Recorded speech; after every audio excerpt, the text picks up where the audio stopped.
year hold a watchdog correspondence dinner right across the street at the rooftop, and a lot of young reporters, producers, and people who are not necessarily progressive, but actually care to do watchdog journalism. So holding the powerful accountable. Unfortunately, a lot of people in the other room, not so much. So in the Trump days, they appear to be better because Trump is such a monstrosity that it would be weird not to hold him accountable in some ways, as he brazenly lies to you every single day and says you're the enemy of the people. So yeah, a little journalism broke out in this town, but generally they're very beholden to power. Let's you chat with a few of our callers this morning. Tyrone's up first from New York City, Democrat. Good morning. Hello, how you doing, Jake? It's good to speak to you. I listen to your show all the time, and I enjoy it thoroughly. My fear is that the media puts us in this false sense of security. We don't pay attention to the fact that Trump is bad, yes, but we can get worse. We can have a President Sean Hannity, a President Ann Coulter, a President Rush Limbaugh, because we keep thinking that we can't get any worse than Donald Trump, and then we don't stand up against him, and we keep believing that he is, he's the worst that we can get. They keep pushing back against progressive ideas, and I think that's a forward idea that we're going towards the future when we're dealing with the progressive way of running this country. Tyrone, who can beat President Trump in 2020? Who do you think would be the best candidate for Democrats to put up? I'm still with Bernie. I love Elizabeth Warren, but she's not polling well or what have you. I still feel Elizabeth Warren. I would love for Pete just to beat him, so that to say that somebody that's gay beat Donald Trump, he couldn't stand it. That would challenge his manhood to no end. But that would just be a thing of getting back at him. It's Tyrone in New York. Cenk Uygur. Yeah, well, look, I would love it if anybody beat him on the Democratic side. Obviously, the more progressive, the better. But every one of them drive him crazy. You crazy? I mean, if Elizabeth Warren beat Donald Trump, do you know how much he would lose his mind? If Bernie Sanders beat him, he'd be like, well, I don't understand it. How is this socialist winning? Well, because he's smart and he actually cares about the American people, and you're a liar, and you said things on the campaign trail that you never intended to do because you're a typical sorry, corrupt politician. So are you kidding me? That night when we defeat Donald Trump, if it's him in the election, it's going to be one of the greatest nights we've ever had. And it's, at this point, we're in excellent shape to do that. He's got 49% of the country saying they will definitely vote against him. He's a paper tiger. The Tyrone, the caller just now talked about polling. This is the latest from the Washington Post, their ABC Washington Post poll that was in the field last week. Some 54% of Democrats polled have no preference right now. Of those who do, 13% supporting Joe Biden, 9% Bernie Sanders, 5% Mayor Pete, Kamala Harris 4%, Elizabeth Warren 4%, Beto O'Rourke at 3%, and so on down through the other dozen or so candidates after that. Does any of that polling matter at this point? Yes, some of it matters and some of it doesn't. So Joe Biden's polling doesn't matter because it's incredibly soft.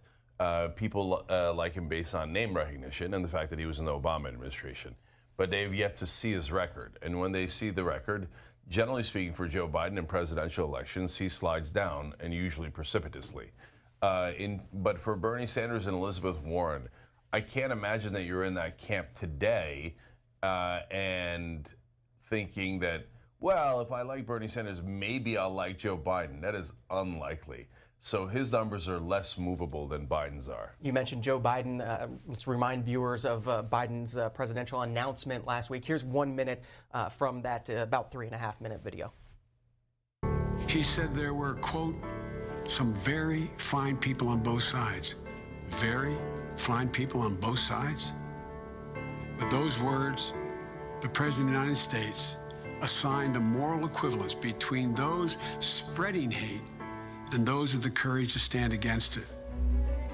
And in that moment, I knew the threat to this nation was unlike any I had ever seen in my lifetime. I wrote at the time that we're in the battle for the soul of this nation. Thoughts on the tone of that announcement and where Joe Biden decided to go to not introduce, but sort of reintroduce? Yeah, look, I didn't mind that announcement at all, and I think he's right to point out that at Charlottesville, Donald Trump showed what a monster he was. They chanted, "The Jews will not replace us," and he said there are very fine people on that side. We're still having a conversation about whether this guy has any morality, any decency at all. If it was any other politician except the most powerful man on earth, they'd be censured, there'd be resolutions against them, and probably driven out of this town. But we've gotten used to him being such a terrible, immoral person. But they killed somebody in Charlottesville, and then he doubled down after Biden's comments and said, yeah, they were very fine. He said, I said it perfectly. So, Donald Trump, I'd like to ask you, can you name the very fine Nazis in Charlottesville? It's a fair request. He said there's very fine people in the side of the people who chanted blood and soil and other Nazi chants. So which of the Nazis were very fine people? I don't know. You probably follow them on Twitter, so you tell us. Let you chat with a few more callers. Gene is in Waldoboro, Maine, a Republican. Good morning. Good morning. I want to talk about the Green New Deal, but I also would like to say about this comment on Charlottesville. There were a lot of citizens, just ordinary citizens, who liked their town and liked that statue, who did not want to see the statue torn down. And they had nothing to do with either side. They just wanted to keep their town the same and keep their history the same. Nonsense. So, look, first of all, if you went to a rally accidentally where they were chanting "the Jews will not replace us" with torches, at least then you should have the decency to come out and go, "Wait, man, I am not with those people." Okay, so I took a left when I should have taken a right, or whatever it is. If you still say there are good people who chanted that and they're like, "Oh yeah, so what? I was next to a bunch of Nazis. What's the big deal?" Then you're a terrible person. I'll go further. Oh, they just wanted to protect their history and their heritage with Robert E. Lee statue. The same excuse that Donald Trump made. Robert E. Lee, also terrible, immoral, horrific person. You know what he was? He was a traitor to America. And they offered him to be the head of the Union Army. And he said, no, instead I will commit treason against America. This country has not had a bigger traitor than Robert E. Lee. He killed way more people than Osama bin Laden and more than the Germans did. So to have a statue of a man who literally fought and murdered Americans is an affront to this country. So watch out who you're rooting for. By the way, he was a slaveholder. He was vicious to his slaves. He personally whipped them and then would pour toxins into their skin afterwards. He separated families. Maybe that's why Donald Trump likes him and some of Donald Trump's supporters like him. He was notorious for that. He was just, when they captured black soldiers in the Civil War, his troops murdered them on the spot at the Battle of the Crater. He would not trade black soldiers for white soldiers. And then whoever they captured, they would parade through southern towns as people spit on him and insulted him. So putting up a Robert E. Lee statue isn't spit in the face of America. Juan Carlo is next from New Jersey, an independent. Good morning. Hey, good morning. Good morning, Cenk. Thanks for having me on.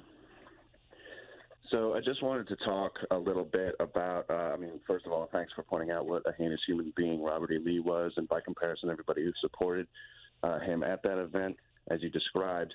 But I just wanted to say something quickly about Biden's video. Notice the tone.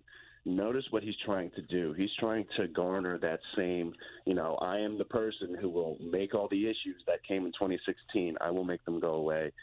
That kind of bandwagoning, that kind of fallacious emotional appeal, that's something we need to be aware of. And I think going forward, you also mentioned, Cenk, how Buttigieg is, really coming hard on this value edge, this value appeal to people.